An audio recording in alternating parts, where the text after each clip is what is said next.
বন্ধুরা, আজকে বানিয়ে নিয়েছি সম্পূর্ণ নিরামিষ কচুর শাক। পুরো ভিডিওটা দেখার জন্য অনুরোধ রইল। কচুর শাক নিয়ে নিলাম। কচুর শাকগুলি ভালো করে ধুয়ে নিয়েছি, কেটে নেব।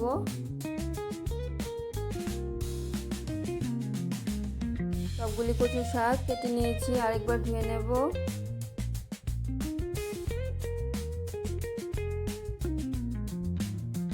শাকগুলি ধুয়ে নিয়েছি। কুকারের মধ্যে অল্প জল নিয়ে নিলাম,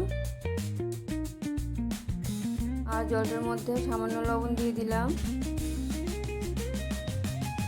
কচু শাকগুলি কুকারের মধ্যে নিয়ে নিচ্ছি, সবগুলি জায়গা হয়নি, কিছু বাকি আছে। কচু শাকের মধ্যে আর একটু লবণ দিয়ে দিলাম। হাতা দিয়ে জলটা কমিয়ে দিয়ে অল্প অল্প করে কচু শাকগুলি দিয়ে দেব। সবগুলি কচু শাক দিয়ে দিলাম, আর অল্প লবণ দিয়ে দিলাম। ভালো করে নাড়িয়ে দিয়ে একটা সিটি দিয়ে নেব। একটা সিটি দিয়ে নিয়েছি, গ্যাসটা বন্ধ করে দিয়েছি। বাকি সিটিগুলি বের করে নিলাম।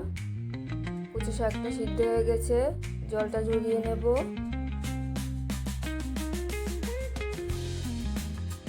কি দিয়ে কচু শাকটা রান্না করব সব কিছু নিয়ে নিলাম। কিছু ছোলা ভিজিয়ে রেখেছিলাম, ছোলাটা সিদ্ধ বসিয়ে দিয়েছি, অল্প লবণ দিয়ে দিলাম। আদা সিদ্ধ করে নিয়েছি, কিছু কাঁচা লঙ্কা চিড়ে নিয়েছি, নিয়ে নিলাম 5 ফোড়ন, শুকনো লঙ্কা, তেজপাতা, অল্প জিরে। জিরে গুঁড়োটা জল দিয়ে গুলে নিয়েছি, আর কিছু নারকেল কুড়া নিয়ে নিলাম।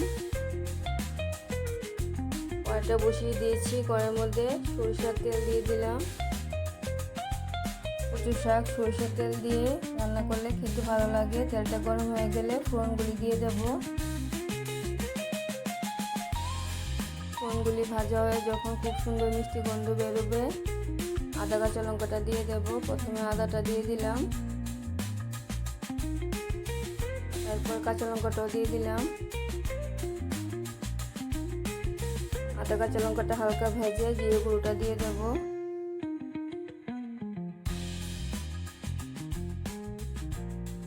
জিরে গুঁড়োটা একটু কষিয়ে নেব।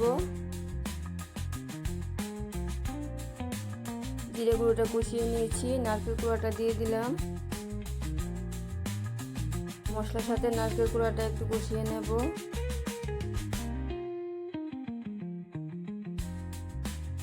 আমি অফ ক্যামেরার মধ্যে আর একটু নারকেল কুড়া দিয়ে দিলাম। নারকেল কুড়াটা কষিয়ে নিয়েছি, ছোলাগুলি দিয়ে দিলাম।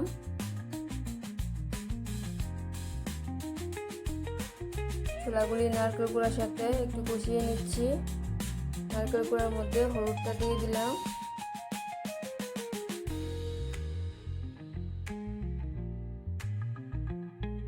হলুদটা দিয়ে একটু নাড়িয়ে চাড়িয়ে দিয়েছি। কচু শাকটা দিয়ে দিলাম। নারকেল কুড়ার সাথে কচু শাকটা ভালো করে মিশিয়ে কষিয়ে নেব।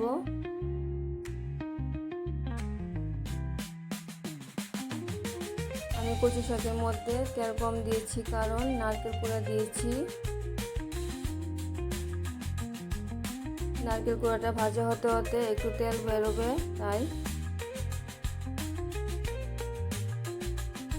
নারকেল কুড়া আর কচু শাক ভালো করে মিশিয়ে নিয়েছি। কচু শাকের মধ্যে হলুদটা দেওয়া হয়নি, হলুদটা দিয়ে দিলাম। হলুদটা ভালো করে মিশিয়ে নিচ্ছি।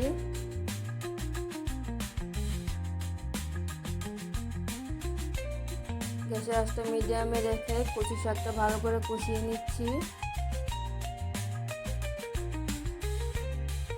কচু শাকের মধ্যে লবণটা দিয়ে দিলাম।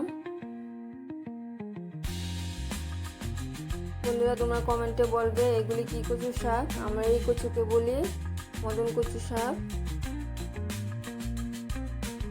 কচু শাকটা অনেকটাই কষিয়ে নিয়েছি। আমার এই রেসিপিটা যদি তোমাদের ভালো লেগে থাকে, তাহলে আমার চ্যানেলটাকে সাবস্ক্রাইব করে আমার পাশে থাকবে, লাইক কমেন্ট শেয়ার করবে। টেস্ট বাড়ানোর জন্য সামান্য চিনি তো দিতেই হবে, চিনিটা দিয়ে দিলাম। চিনিটা দিয়ে আরেকটু কষিয়ে নেব। কচু শাকটা দারুণ খেতে হয়েছে। তোমরা এরকম নিরামিষ কচু শাক বানিয়ে খেয়ে দেখবে, অসাধারণ খেতে হয়। আমি ছোলা দিয়ে কচু শাকটা রান্না করে নিয়েছি। ছোলার পরিবর্তে চীনাবাদামও দিতে পারো। এটার মধ্যে আমি আর ঘি ব্যবহার করব না, তোমরা চাইলে দিয়ে দেবে।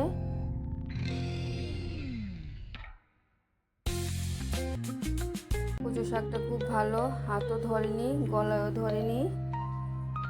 কচু শাকটা একদম কমপ্লিট হয়ে গেছে।